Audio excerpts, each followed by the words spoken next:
All right, it's an Erev Shabbos RebbesDrasha from the Rosh, and candlelighting is 18 minutes before sunset. So we're going to discuss, first of all, this week in review. We had a great Geschmack week, tons and tons of mimis. Rebbe shipping so much nachas from all the mimis that have been flying all over the place, and we have to keep up the mimis. The mimis are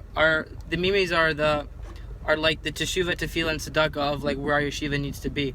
So guys, everyone needs to grab an application from their smartphone and download the mimis apps and then do that. But let's talk about the Parshas. So this week's Parshas is Parshas Mishpatim, which is about I think it's about the laws, and Rebbe just quickly browsed through his Art Scroll Chumash and to try to pick up on something that the Olam could connect to, like one thing that the Olam could take upon themselves to really feel a kesher, or like a neve, or like a base, or a Torah Moshe, or an Applebaum's, or a Shar Yashiv's.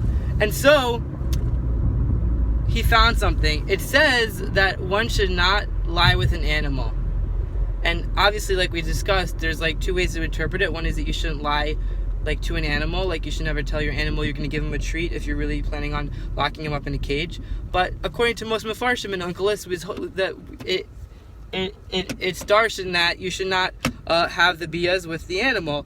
So obviously this is something that we can all relate to. Everyone who has a salamander or a pet or a puppy or a poodle or the little things, what's it called, the guinea pigs, has obviously had a certain point in their life where they stared into that cage and they looked at the hamster water bottle and they thought like, Lamaisa, I could sleep in there and I can sleep with that.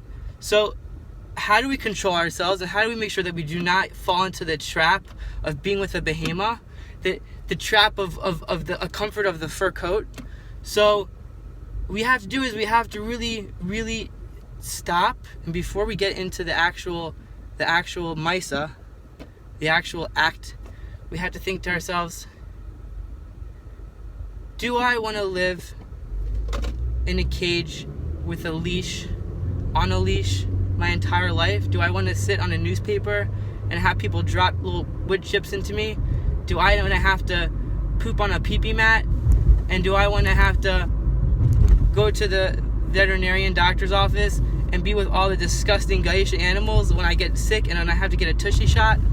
So obviously we don't want that. You have to think of what the result is. When you go into any act, you have to think, what's the consequence? And the consequence of being with an animal is you're stuck with it. And trust me, if you think it's hard being stuck with a mamish, a human rebbetzin, imagine a kelev.